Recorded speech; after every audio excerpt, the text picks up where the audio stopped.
아멘. 우리 하나님 말씀 보도록 하겠습니다. 하나님 우리에게 주신 말씀은 신약성경 에베소서입니다. 에베소서 4장 13절부터 16절까지의 말씀입니다. 에베소서 4장 13절에서 16절까지의 말씀입니다. 신약성경 에베소서 4장 13절에서 16절까지의 말씀입니다.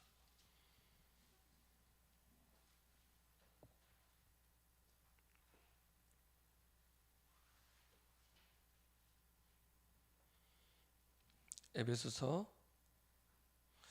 4장 13절에서 16절까지의 말씀 보도록 하겠습니다.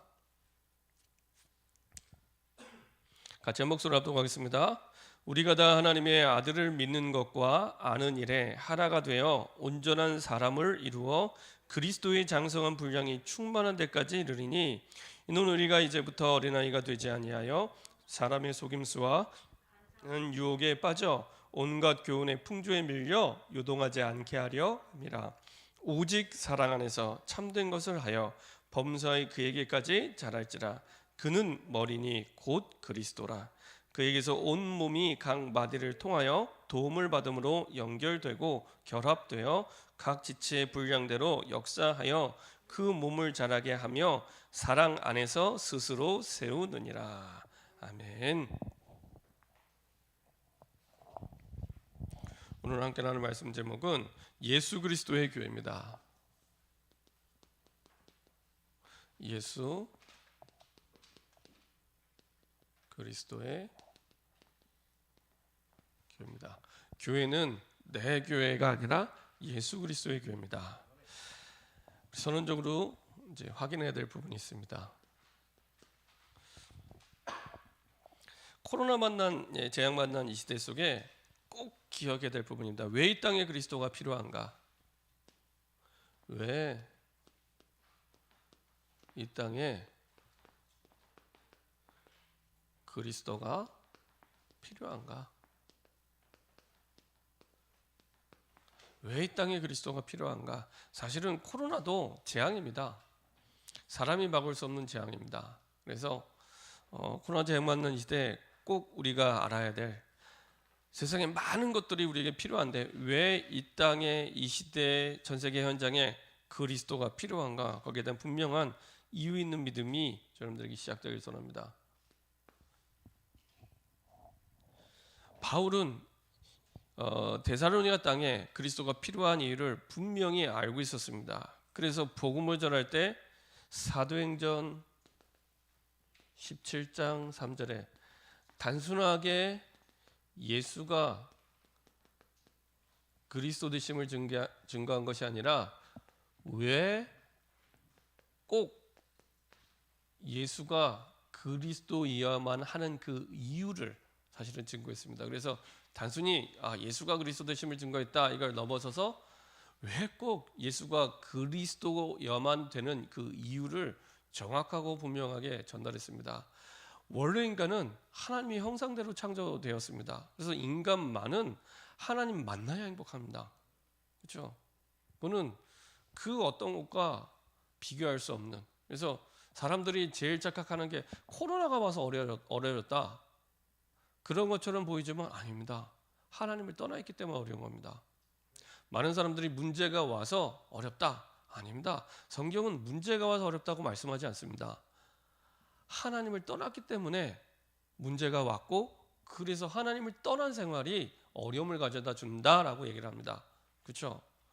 만약에 상황이나 현실이 어려워서 진짜 어려운 거라면 바울은 불행한 사람이잖아요. 늘 쫓겨다니고 늘 매맞고 억울하게 감옥에 가고 죽을 고비를 수없이 넘겼는데 그럼 바울은 불행한 사람입니다. 근데 성경은 바울은 불행한 인생을 살았다 이렇게 얘기하지 않습니다. 없어도 너무 없잖아요. 그렇죠? 진짜 집도 없고 집도 없고 돈도 없고 그렇죠? 이건 없어도 너무 없잖아요. 그렇죠? 근데 바울만 그러냐? 아닙니다. 성경 속에 중요하게 하나님께 쓰임 받던 인물들은 다뤘습니다. 그러면은 뭐가 없어서 내가 가지지 못해서 불행한 게 아니라 사실은 하나님과 함께할 때만 행복한 인간이 하나님을 떠났기 때문에 그 하나님을 떠난 생활이 불행을 가져다 줍니다. 그래서 우리에게 필요한 게 돈이 아니고 사람이 아니고 그리스도가 필요한 겁니다. 하나님 만나는 길 대신 그리스도가 그래서 그냥 필요한 게 아니라 꼭 필요합니다. 그리스도가 아니면 안 되기 때문에. 그렇죠? 뉴스를 볼 때마다 사건을 볼 때마다 너무 안타까운 사건, 너무 이상한 사건 한두 가지가 아니에요. 볼 때마다 느낍니다. 복음이 아니면 안 되는구나. 볼 때마다 그 상황들, 그 사건들 뉴스를 볼 때마다 깨닫게 됩니다. 그 사건에 일으킨 사람이 진짜 복음을 알았더라면 너무 이렇게 끔찍한 사건이 많이 일어나서 안타깝고 끔찍한 사건이 너무 많이 일어나서 이제는 입에 담기도 어려울 만큼 근데 아이들이 너무 고통당해요. 진짜 갓난아기 아이들부터 아이들이 너무 많이 제가 볼 때는 진짜 이거는 저주다 재앙이다. 그렇지 않아도 애들 몇 명 안 나서 지금 이제 진짜 위기인데 제가 볼 때는 코로나도 코로나지만 코로나보다 더 큰 문제는 아이를 안 낳는 겁니다.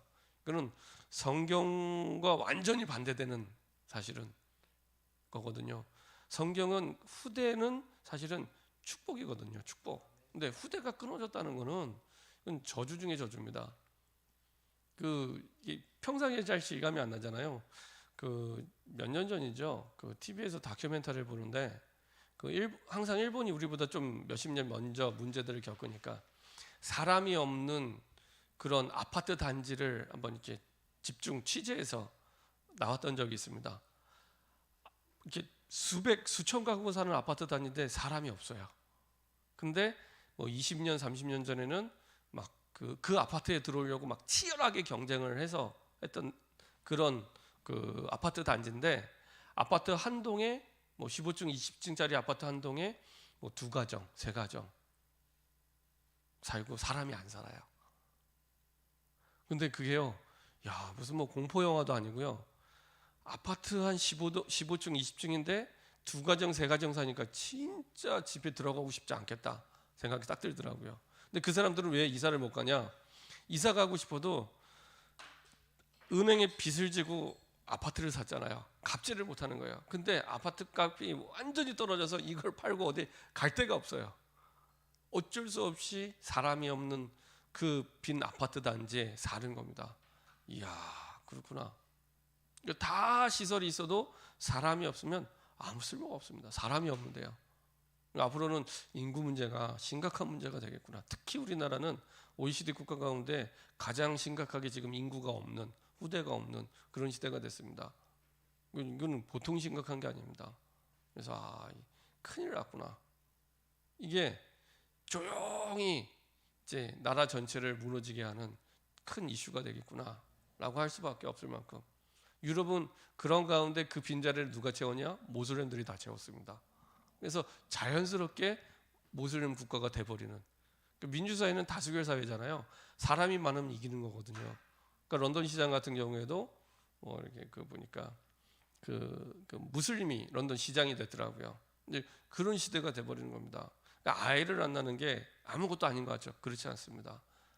사실은 굉장히 미래에 큰 문제가 올 수밖에 없는 그런 부분입니다. 그래서 이거는 전도를 넘어서서 진짜 교회가 아이를 낳을 수 있도록 책임지고 아이들을 키울 수 있는 시스템이 되야겠구나 앞으로는. 그렇지 않으면은 아예 안 낳거든요. 그래서 사실은 많은 인간이 해결할 수 없는 문제들이 자꾸만 오게 됩니다. 근데 결국에 그리스도가 아니면 답이 없습니다. 하나님을 떠난 생활이 불행을 가져다 주기 때문에. 그래서 다시 하나님 만날 수 있는 길은 하나밖에 없습니다. 요한복음 14장 6절에 있는 말씀대로 내가 곧 길이요 진리요 생명이니 나로 말미암지 않고는 아버지께로 올 자가 없느니라. 없습니다. 하나님이 다른 길을 주신 적이 없습니다. 사도행전 4장 12절에 베드로가 자기 목숨을 걸고 고백을 하죠. 다른 이로서는 구원을 얻을 수 없나니 천하 인간의 구원을 얻을 만한 다른 이름을 우리에게 주신 일이 없습니다. 다른 길 없다. 우리가 문제를 만났을 때 꼭 기억하시면 합니다. 모든 문제 끝났다. 구원받은 하나님의 자녀는 모든 문제 끝났다. 그리고 문제를 해결하는데 다른 길 없다 이렇게 생각하시면 됩니다. 그리고 하나님 앞에 말씀 속에서 답을 찾으시면 됩니다. 그렇지 않으면 한 번에 찾을 수 있는 답을 이스라엘 백성들이 열흘이면 갈 수 있는 걸 40년 돌아갔잖아요. 돌고 돌아서 가게 됩니다. 그럴 필요 없잖아요. 답이 분명히 나와 있는데. 그렇죠? 하나님을 떠난 생활이 나를 힘들게 하고 고통스럽게 하는 거지 문제가 와서 나를 어렵게 하는 게 아닙니다. 그게 근본이 아닙니다. 그렇죠? 그래서 하나님 우리에게 계속 속지 말아라. 절대 속지 말아라. 그렇죠? 속지만 않으면 됩니다. 구원받은 하나님의 자녀에게 사단이 할 수 있는 건 하나밖에 없습니다. 속이는 거. 털끝 하나도 건드릴 수 없습니다. 속지만 않으면 됩니다. 그렇죠? 어떻게 속이느냐? 우리도 모르게 속아요. 우리에게 하나님 주신 언약의 말씀이 없으면 우리도 모르게 잘한다고 했는데 속아요. 속는지도 모르고 속아요. 나는 똑바로 한다고 하는데 속아요. 복음이 아니기 때문에, 복음의 언약이 기준이 아니기 때문에. 그래서 우리에게 정말로 복음 말고는 다른 답이 없습니다. 그래서 바울이 가는 곳마다 다른 말 하지 않고 예수가 그리스도 되심을 계속 고백하고 전달하고 증거하고 증언하고, 그리고 사도행전 17장에 와서는 왜 예수가 그리스도이만 하는지 그 이유에 대해서 정확하게 분명하게 고백을 하게 되죠. 이때 이 복음에만 반응하는 하나님이 준비하신, 딱 복음에만 반응합니다. 그래서 하나님이 미리 준비하신 제자가 이때부터 일어나게 됩니다. 다른 데는 반응하지 않습니다. 예수가 그리스도라는 복음에만 딱 반응하는 제자 있습니다. 신천지가 가도 하나님이 딱 반응하지 않도록 꽁꽁 숨겨놓고요. 이상한 대순지교회가 가도 꽁꽁 숨겨놓고요. 딱 그리스도에만 반응하는 사람이 있습니다. 그렇죠? 우리가 전도할 때 전혀 부담을 안 가져도 될 것은 하나님이 예비한 사람만 영접하면 됩니다. 하나님 예비한 사람만. 굳이 시간표가 아닌데 억지로 설득할 필요가 없습니다. 중요한 건 내가 정확하게 증인의 고백으로 그리스도를 전달할 때 거기에 반응하는 사람이 있습니다. 누군지를 모르니까 우리가 이제 이 사람한테도 전하고 저 사람한테도 전하고 이렇게 전하는 거죠. 딱 그리스도 복음에만. 그렇죠? 예수가 그리스도라는 그 복음에만 딱 반응하는 하나님이 준비하신 제자가 있습니다. 근데 제자는 그 한 사람이 아니라 반드시 그 지역을 살리는 제자로 하나님이 준비하셨죠. 그래서 빌립보 지역에는 루디아, 데살로니가 지역에는 야손, 그리고 고린도 지역에는 브리스길라, 아굴라, 그렇죠. 에베소에는 이름 없는 70인 제자들이 지역마다 항상 예비돼 있습니다. 그렇죠. 작정된 자들이 반드시 있습니다. 그래서 복음을 전할 때 야손과 헬라인과 귀부인이 일어나게 되죠. 그래서 이 야손 같은 사람을 우리는 그 시대를 살릴 하나님이 남겨두신 남은 자다 이렇게 얘기합니다. 남은 자. 구약 신약 전체 은혜는 남은 자 사상이 있습니다. 남은 자 사상. 그래서 한 시대를 살리기 위해 하나님 반드시 그 시대를 살릴 주인공 제자를 남겨두시는데 그 시대 그 지역을 살릴 주인공으로 야손을 준비하신 거죠. 자, 이때 하나님은 이 남은 자 야손을 통해서 교회를 세우십니다. 그게 데살로니가 교회죠. 얼마나 참 아름답게 멋있게 그 교회가 세워졌냐. 그 교회의 색깔입니다. 믿음의 역사가 있었고요. 사랑의 수고가 있었고요. 그리고 주 예수 그리스도에 대한 소망, 내 야망, 내 꿈이 아니라 주 예수 그리스도에 대한 소망의 인내가 있는 이런 멋진 교회를 하나님이 이 데살로니가에 세웠고요. 특별히 데살로니가서 1장 5절 보면은 복음이 말로만 이른 것이 아니라 복음이 말로만 이른 것이야. 대부분 복음 말로만 생각하던데 예수는 그리스도 모든 문제 해결자라고 하면서 돌아서면 모든 문제 해결자가 아니라 돌아서면 염려하고 돌아서면 걱정하고 고민하는, 이게 복음이 말로만 이른 겁니다.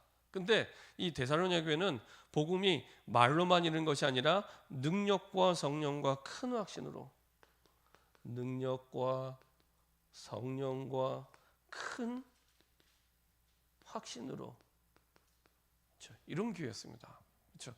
우리 교회가 어떤 교회가 되냐면 이런 교회가 되면 됩니다. 이 복음이 말로만 이런 게 아니라 능력과 성령과 큰 확신으로 하나님 기뻐하시는 교회죠.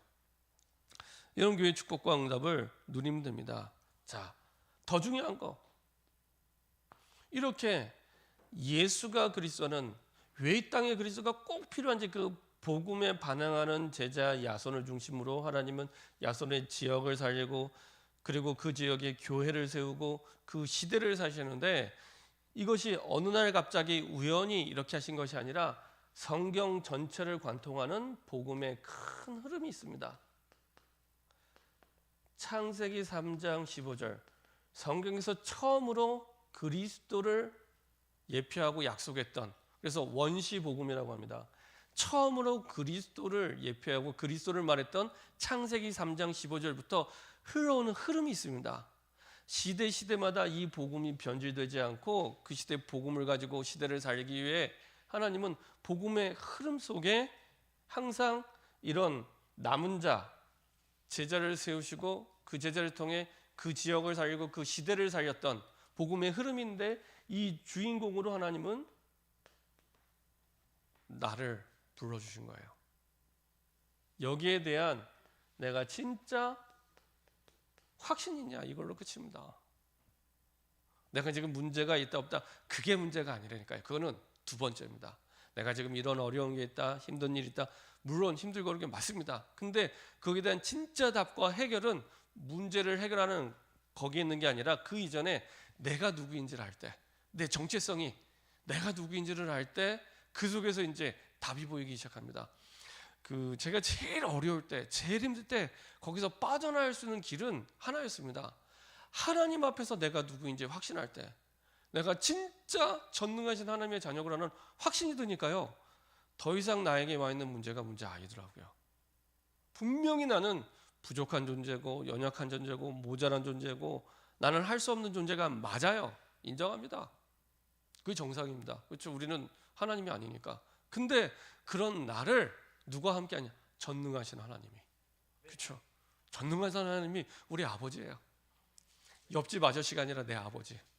그걸로 끝입니다. 어떤 목사님이 얘기하시더라고요. 이분이 되게 이렇게 소심하시고 내성적인 분인데, 어렸을 때 이게 친구들한테 좀 이렇게 놀림도 당하고 되게 이렇게 막 이렇게 좀 이렇게 맞기도 하고 좀 이리 어려움을 당했어요. 근데 어느 날 이제 동네에서 또 막 그런 위험에 당했을 때 아버지가 그때 나타나는 거예요. 아버지가 나타나니까 아무도 이분을 못 건드리는 겁니다. 그래서 아버지, 어마어마하구나. 아버지의 배경이.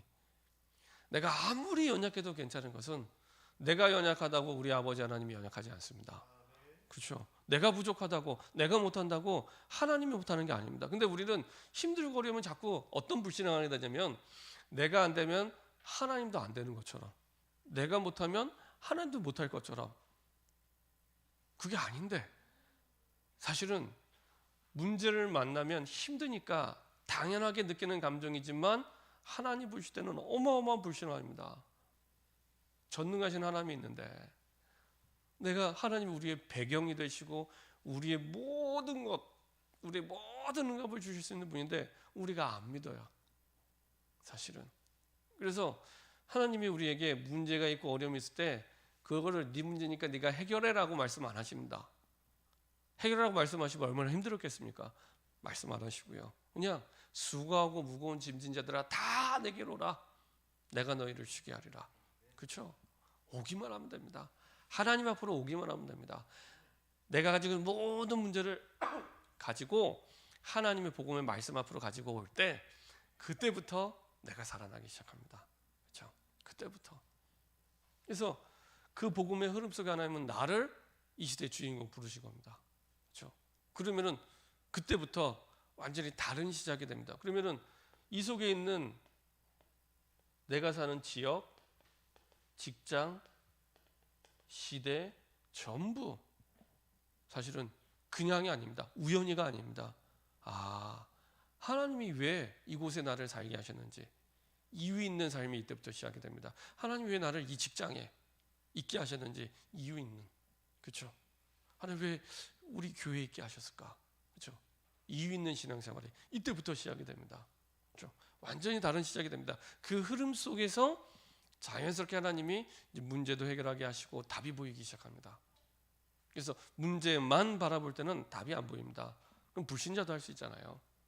근데 그 이전에 내가 누구인지를 확신할 때 그때부터 내가 뭘 해야 될지, 무엇을 해야 될지 이때부터 나오기 시작합니다. 그래서 하나님은 이 시대 나를 통해 확실하게 복음의 언약이 전달되는 언약의 전달자로, 이 시대 남은 자로, 다윗처럼 모세처럼 요셉처럼 바울처럼 나를 그 흐름 속에 그 대열에 서서 나를 불러주신 겁니다. 얼마나 감사합니까?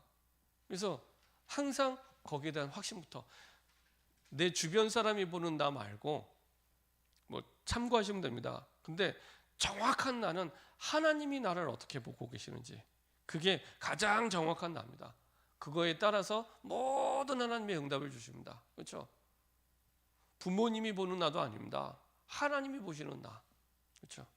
내 친구가 보는 나, 내 주변 사람이 보는 나가 아니라 하나님이 보시는 나, 나를 어떻게 보시는지 하나님이 이렇게 보십니다.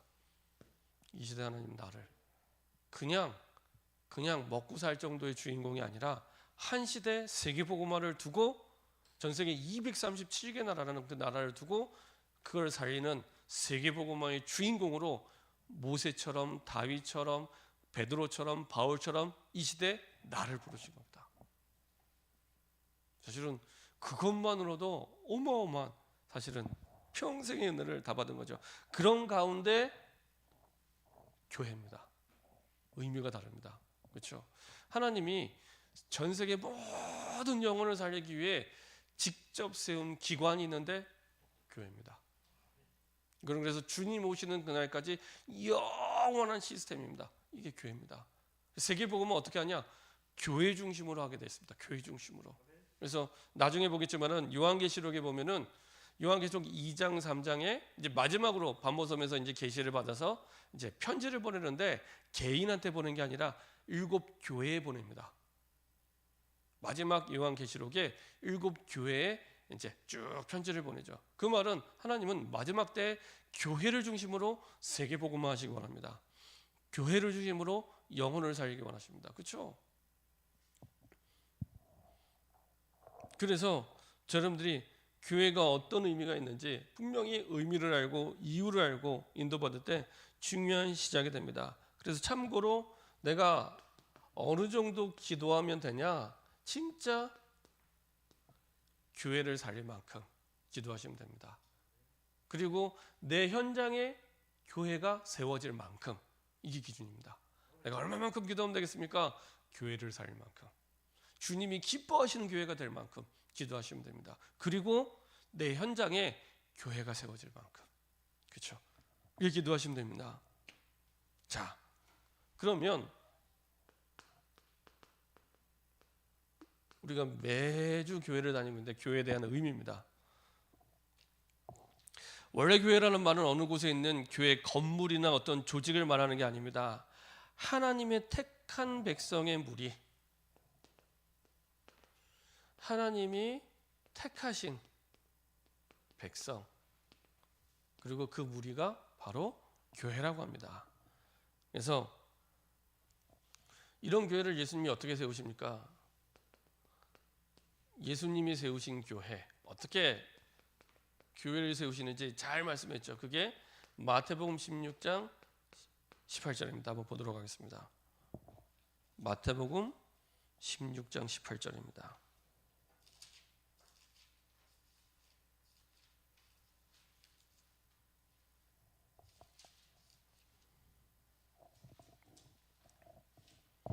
마태복음 16장 18절입니다.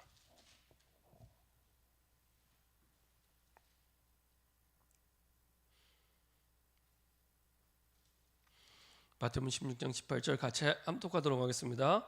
또 내가 내게 이르노니 너는 베드로라, 내가 이 반석 위에 내 교회를 세우리니 음부의 권세가 이기지 못하리라. 너는 베드로라, 내가 이 반석 위에 내 교회를 세우리니 이 반석 위에 내 교회를 이 반석은 뭐냐? 예수님을 주와 그리스도로 고백하는 그 믿음의 반석을 얘기합니다. 그 믿음을 얘기합니다. 예수님을 주와 그리스도로 고백하는 그 믿음의 반석 위에 내 교회를 세우겠다. 우리가 세우는 것도 아닙니다. 내 교회를 내가 세우겠다.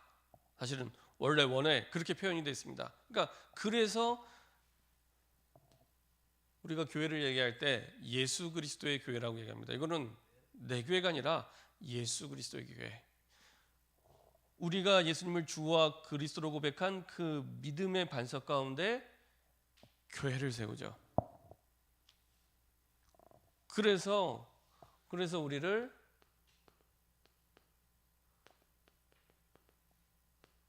하나님의 성전이라고 얘기를 합니다. 고린도전서 3장 16절. 너희가 하나님의 성전인 것과 하나님의 성령이 너희 안에 거하시는 것을 알지 못하느냐. 왕이 있는 곳을 왕궁이라고 얘기하는 것처럼 하나님의 계신 곳을 성전이라고 하는데 아예 우리를 하나님의 성전 삼아 주셨습니다. 자, 그러면 그 하나님이 우리와 함께 하심을 최고로 누릴 때, 이게 맞다면 그 하나님을 우리가 최고로 누릴 때 하나님은 그 최고로 누리는 그 누림 속에서 사실은 주의 교회가 든든하게 세워지는데요. 그래서 임마누엘 되신 주님을 최고로 누리는 누림 속에서 교회는 가장 든든하게 세워집니다. 어떻게 임마누엘을 누립니까? 임마누엘 되신 그 예수님을 내가 그리스도로 누릴 때, 그리고 그리스도로 누리는 만큼 또 그리스도를 전하게 되겠죠. 그때 하나님의 교회가 가장 든든하게 세워지고 가장 힘있게 세워집니다. 그래서 내가 있는 그 지역에서 그리스도를 가장 누릴 때 그 지역에 드디어 교회가 세워지기 시작합니다. 내가 있는 직장에서 그리스도를 가장 누리고 있을 때 그 직장에 주의 교회가 세워지기 시작합니다. 그래서 나중에 우리가 말씀 보겠지만은, 그래서 초대교회는 그 가정이 교회였잖아요. 가정에서 교회가 시작이 됩니다. 그렇죠? 한 사람의 그리스도를 누리는 제자를 통해 그 지역의 그 가정이 사실은 교회가 되고, 그 가정이 나중에는 지역에 이제는 교회가 되게 되죠.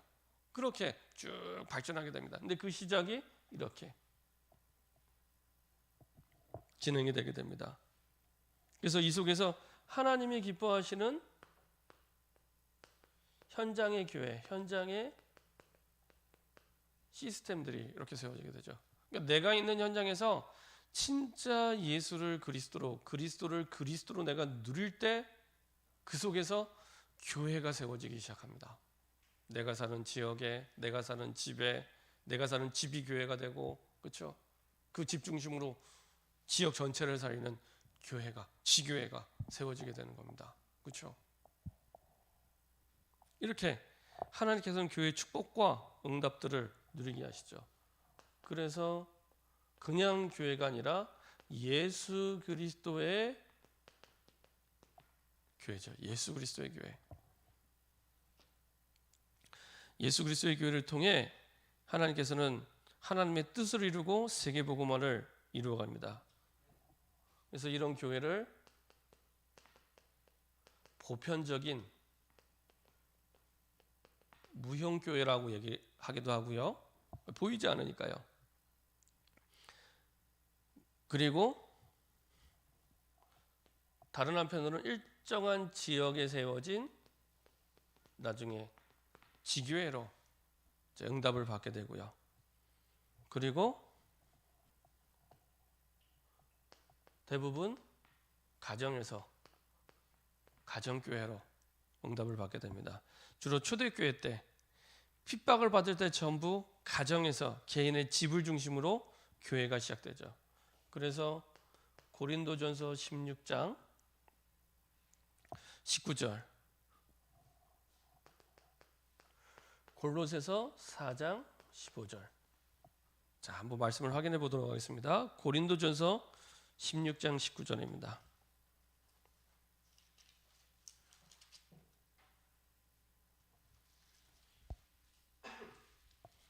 고린도 교회에 바울이 보낸 편지의 마지막 부분입니다.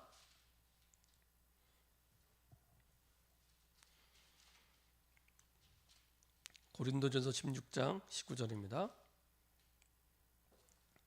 같이 한 목소리로 합독하도록 하겠습니다. 아시아의 교회들이 너희에게 문안하고 아골라와 브리스가와 그 집에 있는 교회가 주 안에서 너희에게 간절히 문안하고, 이렇게 얘기하죠. 아골라와 브리스가와 그 집에 있는 교회, 고린도 교회를 얘기합니다. 그리고 또 한 군데 보도록 하겠습니다. 골로새서 4장 15절입니다. 골로새서 4장 15절입니다. 골로새서 4장 15절. 바울이 골로새 교회에 보낸 편지인데요. 같이 한 목소리를 합독하겠습니다. 골로새서 4장 15절입니다. 골로새서 4장 15절입니다. 같이 한 목소리 합독하겠습니다. 라우디게아에 있는 형제들과 눈바와 그 여자의 집에 있는 교회에 문안하고, 그렇죠? 눈바의 집과 그 여자의 집에 있는 교회에 문안하고, 이렇게 얘기합니다. 그래서 우리 가정이 얼마만큼 어느 정도 응답받으면 하나님이 가장 기뻐하는 응답이냐? 우리 집이 교회가 될 만큼. 그렇죠? 처음부터 하나님은 그 목적을 두고 우리를 부르신 겁니다. 내가 지금 살고 있는 집이 이 내가 살고 있는 지역에 교회로 서도록 하나님 나를 부르신 겁니다. 근데 정말로 하나님이 우리에게 약속해 주신 응답이 그러한 응답을 두고 우리를 불러주셨기 때문에 사실은 그 속에서 뭐만 하면 되냐? 아까 말씀드린 대로 진짜 내가 그 현장 속에서 하나님이 나와 함께 하시는 임마누엘을 누리시면 됩니다. 그렇죠? 기도를 통해, 예배를 통해 하나님, 내가 사는 이 집이 우리의 지역을 사이는 주님의 뜻대로 교회가 되게 하여 주옵소서. 그렇죠? 이게 하나님 가장 기뻐하는 응답입니다. 그러면요, 만약에 우리 교회 30가정이 있다 그러면요, 30가정이 아닙니다. 30개 교회가 있는 겁니다. 응답이 달라지는 겁니다. 그렇죠? 30개 교회가 있는 겁니다. 예를 들면은 우리 교회 성도가 예를 들면 한 100명이다. 그러면 더 작게 얘기하면 100명이 그 한 사람 한 사람이 다 교회이기 때문에 100군데 교회가 있는 겁니다. 100군데 교회. 그렇죠? 이건 어마어마한 응답이고 어마어마한 축복입니다. 그 중국의 기독교인이 지금 1억 명이 넘습니다. 그래서 많은 학자들이 얘기를 합니다. 중국이 저렇게 발전했던 것은 공산당임에도 불구하고 중국의 기독교가 일어났기 때문에, 그건 역사의 흐름이 다 그렇게 되어 왔기 때문에, 우리나라도 마찬가지고요. 미국도 마찬가지고 영국도 마찬가지고. 이게 중국이 저렇게 일어났던 것은 중국에 1억 명이 넘는 크리스찬들이 일어났기 때문에. 근데 그 1억 명이 넘는 크리스찬들이 일어나는데 결정적인 역할을 한 게 중국의 가정교회입니다.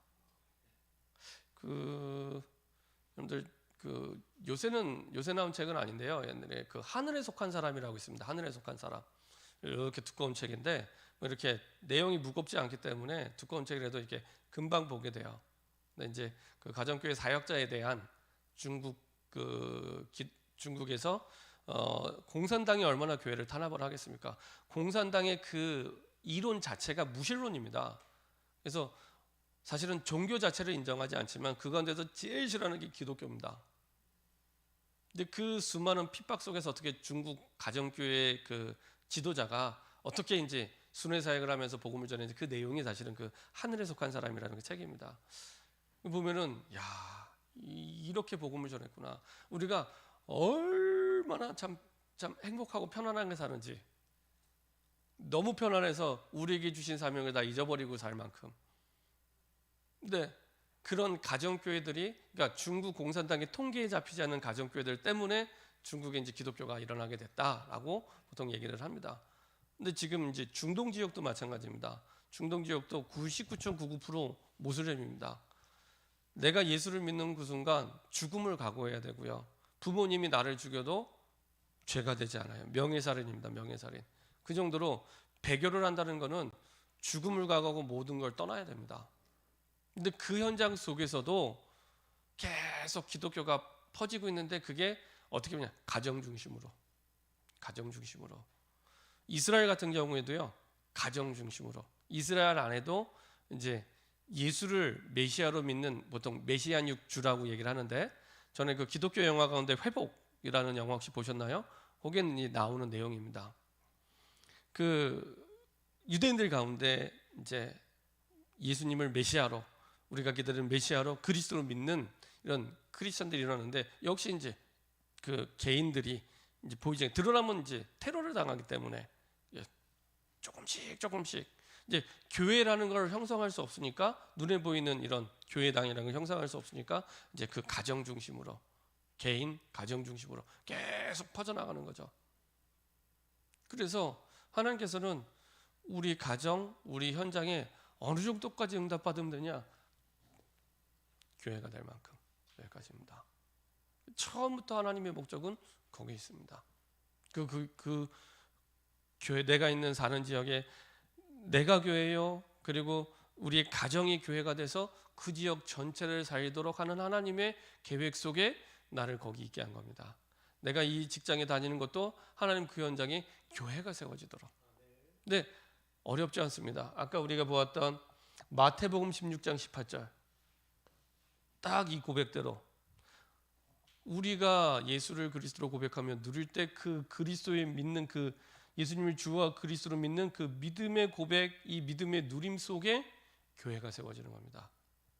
그래서 내가 있는 현장에서 모든 상황, 모든 환경 속에서 이 믿음을 내가 누리고 있을 때 그때부터 교회가 세워지기 시작합니다.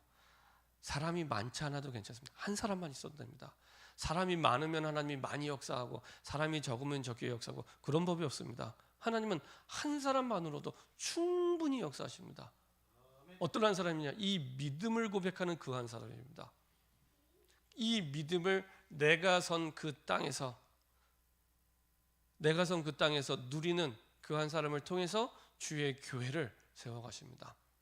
그래서 누리면 야손 같은 그 복음을 믿는 믿음이 통하는 사람을 만나게 하셔서 이제는 팀이 되게 하시고 나중에는 그 팀이 공동체가 되게 하시고 교회가 되어지게 합니다. 시작은 한 사람입니다. 그렇죠? 그래서 우리가 교회 나오는 성도들이 한 사람이 아니라 한 교회, 한 가정이 아니라 한 교회, 그렇죠?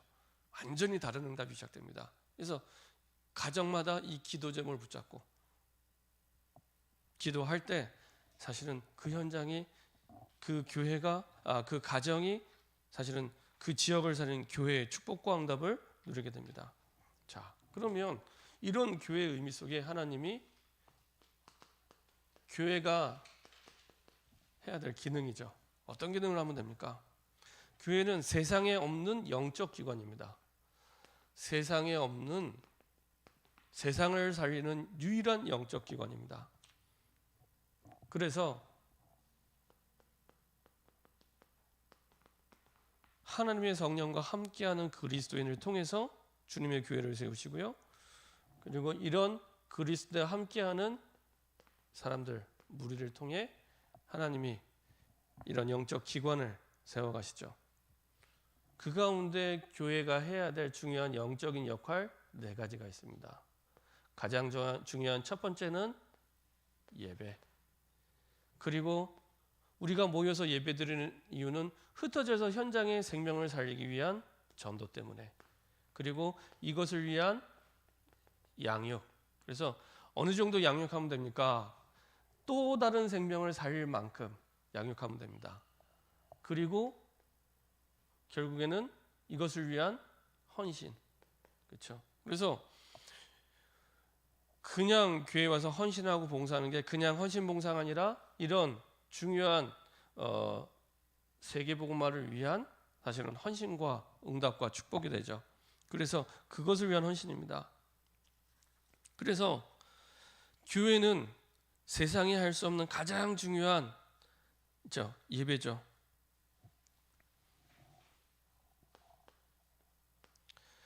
하나님의 은혜를 누리는 예배.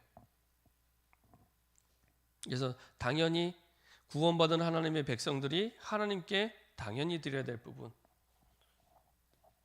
그 가운데서도 사실은 가장 중요한 하나님의 말씀, 언약을 붙잡는 예배가 될 수 있도록 우리가 예배 때 하나님께 받는 건 하나밖에 없습니다.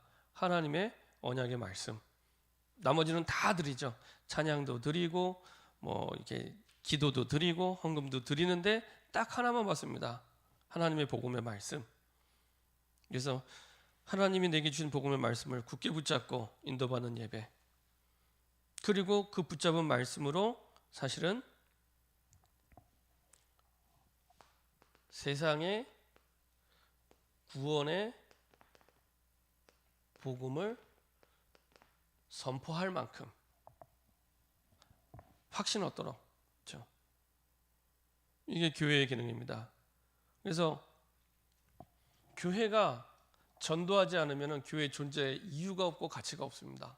사실은 세상을 살릴 수 있는, 세상에게 복음을 말할 수 있는 유일한 기관이 교회이기 때문에, 그래서 교회의 존재 이유가 바로 여기 있죠. 그래서 고린도전서 1장 21절 한번 보도록 하겠습니다. 고린도전서 1장 21절.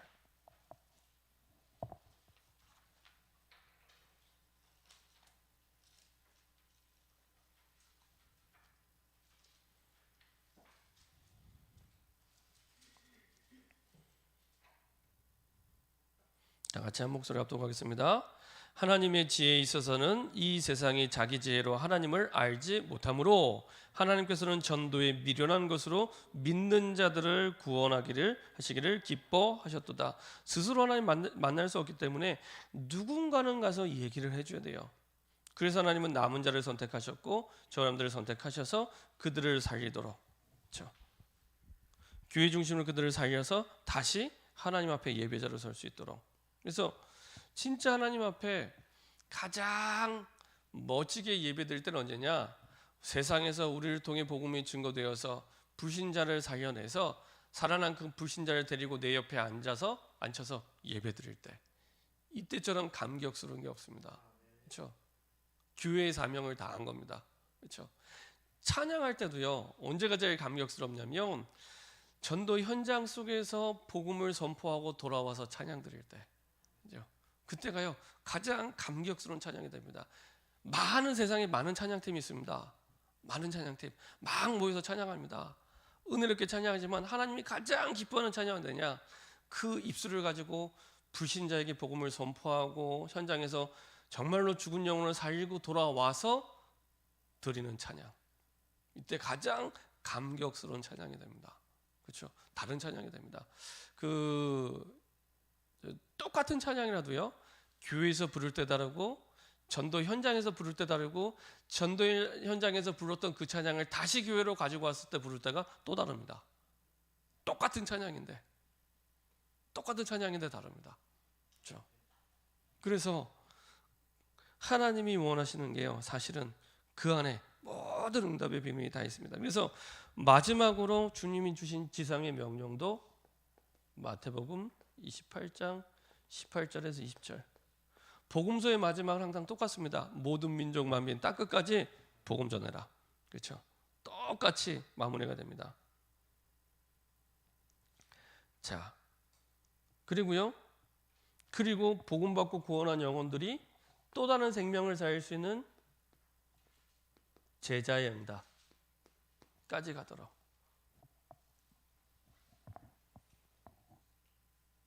그리고 헌신도 마찬가지입니다.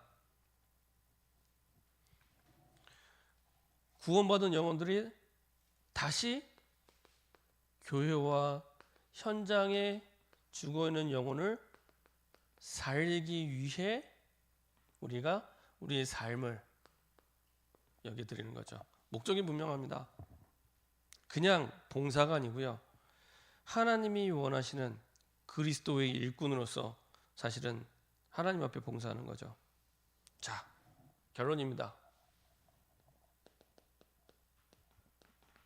그러면 교회의 사명입니다. 하나님이 교회에게 주신 사명이죠. 디모데전서 3장 15절입니다.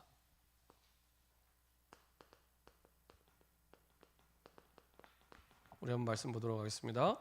디모데전서 3장 15절입니다.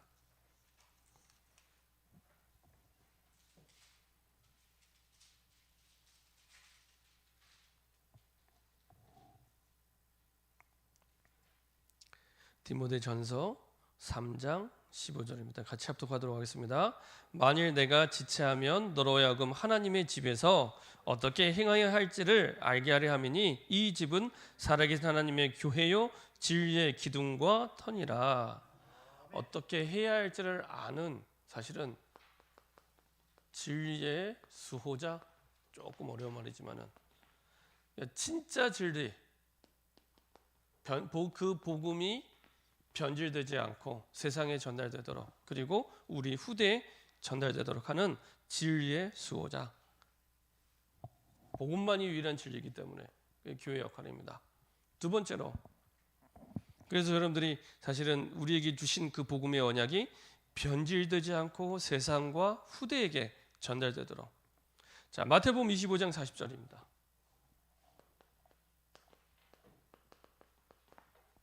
찾아보겠습니다. 마태복음 25장 40절입니다.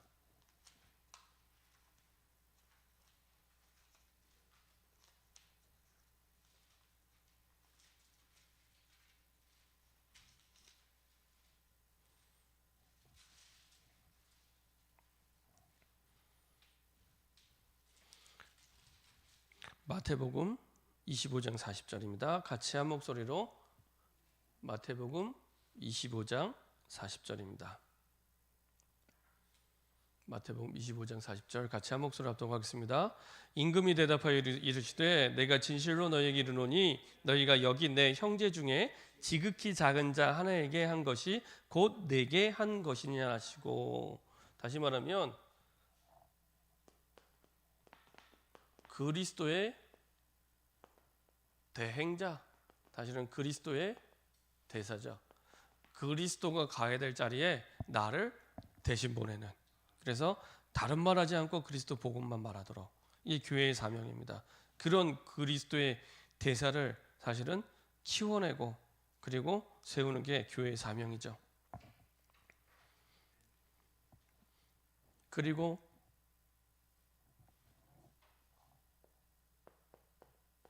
마가복음 16장 15절 찾아보겠습니다. 마가복음 맨 마지막 장입니다. 마가복음 16장 15절입니다.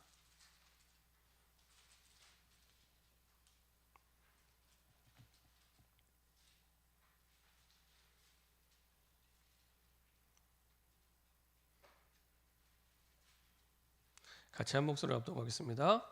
또 이르시되 너희는 온 천하에 다니며 만민에게 복음을 전파하라. 온 천하에 다니며 만민에게 복음을 전파하라. 세계 복음화.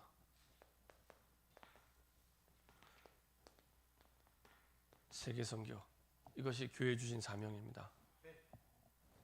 그래서 복음이 변질되지 않고 세상과 후대에게 전달하는 복음의 수호자, 그리고 그리스도가 가야 될 자리에 대신 가는 그리스도의 대사, 그리고 온 천하 만민 모든 사람들에게 복음을 전하는, 사실은 세계 복음화.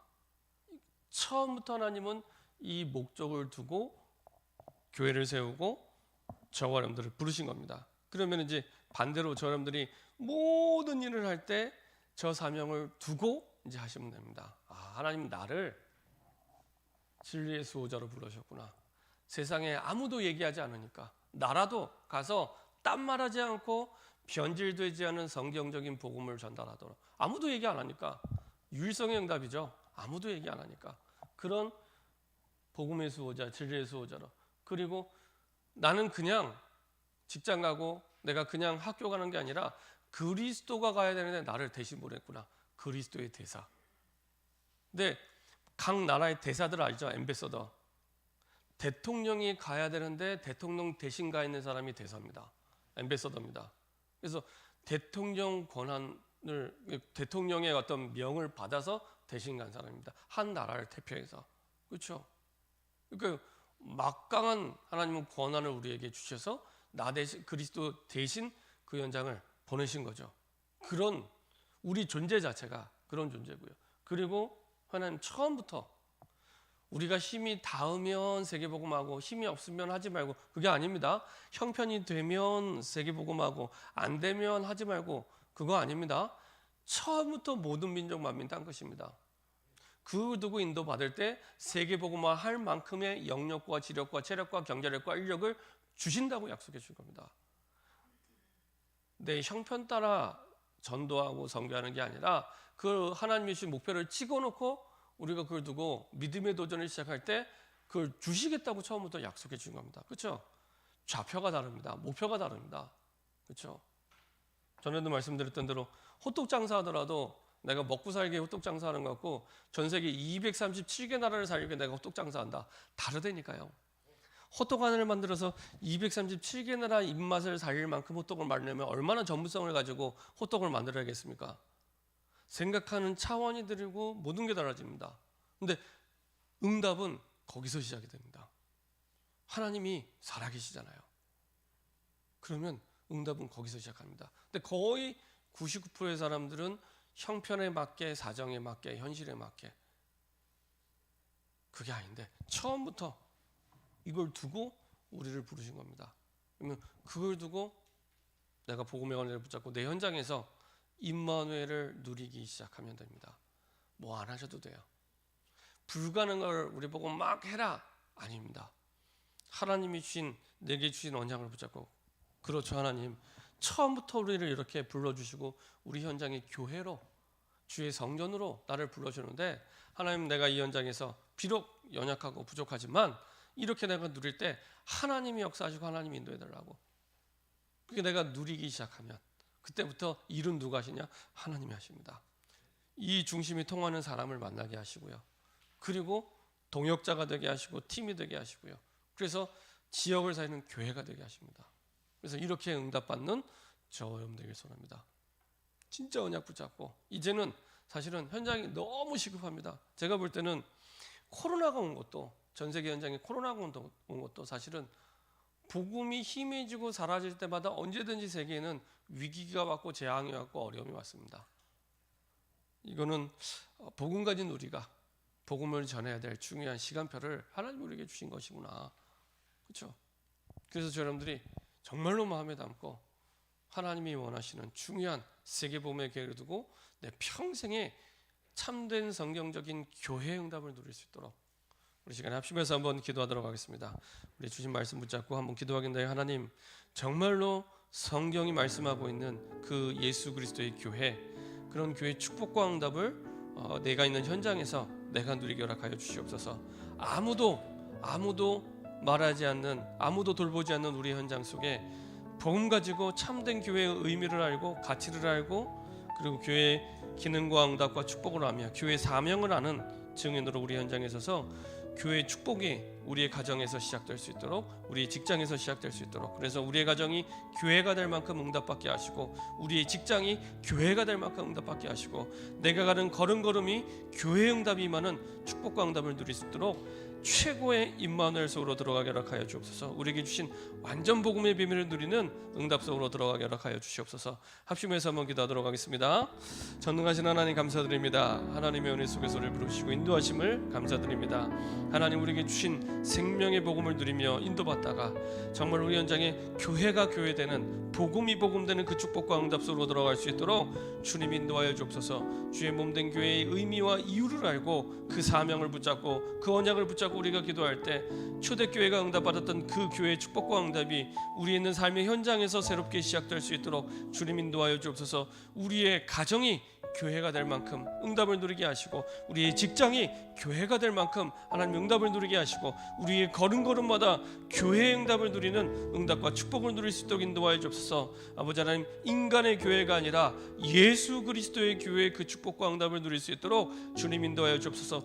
우리가 예수를 그리스도로, 주와 그리스도로 고백할 때 그 믿음의 반석 가운데 내 교회를 세우시기도 말씀하셨사오니, 우리가 어느 현장을 가든지 어떤 곳에 있든지 어떤 상황이든지 어떤 환경이 환경이든지 예수님을 주와 그리스도로 고백하며 그 현장 속에 교회 응답이 시작될 수 있도록 주님 인도하여 주옵소서. 그리스도를 최고로 고백하며 누리다가 그 현장 속에 하나님이 주신, 하나님이 세우신 그 교회가 시작될 수 있도록 주님 인도하여 주옵소서. 이 축복과 응답이 우리 평생의 응답이 되어서 마음껏 이 축복과 응답을 누릴 수 있도록 주님 인도하여 주옵소서. 교회가 교회답게 되어지게 하시고 복음이 복음답게 되어질 수 있도록 하나님 역사하시고 인도하여 주옵소서. 날마다 우리의 모든 상황과 환경 속에 정말로 우리의 주님 되신 그 예수가 그리스도이심을 날마다 드리며 교회의 축복을 누리는 임마누엘의 증인 될 수 있도록 하나님 역사하시고 인도하여 주옵소서.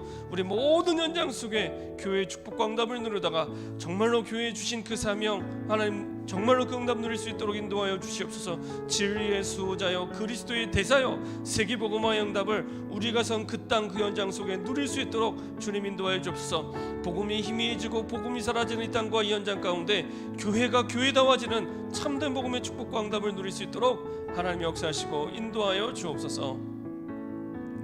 하나님 감사드립니다. 우리를 하나님의 성전이요 교회로 부르심을 감사드립니다. 아버지 하나님, 우리의 어느 곳에 있든지 어느 현장에 있든지 날마다 예수님을 주와 그리스도로 고백하며 누리게 허락하여 주옵소서. 우리가 아버지 하나님 정말로 예수님을 주와 그리스도로 모든 상황 속에 모든 환경 속에 고백하며 누릴 때 그 믿음의 반석 가운데 주의 교회가 세워질 줄 믿습니다. 우리 직장이 교회가 되게 하여 주옵소서. 우리의 가정이 교회가 되게 허락하여 주옵소서. 처음부터 교회의 축복과 교회의 언약과 교회의 사명을 주셔서 주의 교회가 이 땅 가운데 세워지기 원하시는 그 하나님의 뜻에 따라 우리의 가는 걸음걸음마다 흑암이 무너지며 하나님의 나라가 임하는 교회의 축복과 응답을 누릴 수 있도록 주님 인도하여 주옵소서. 감사드리며 예수 그리스도의 이름으로 기도합니다. 아멘.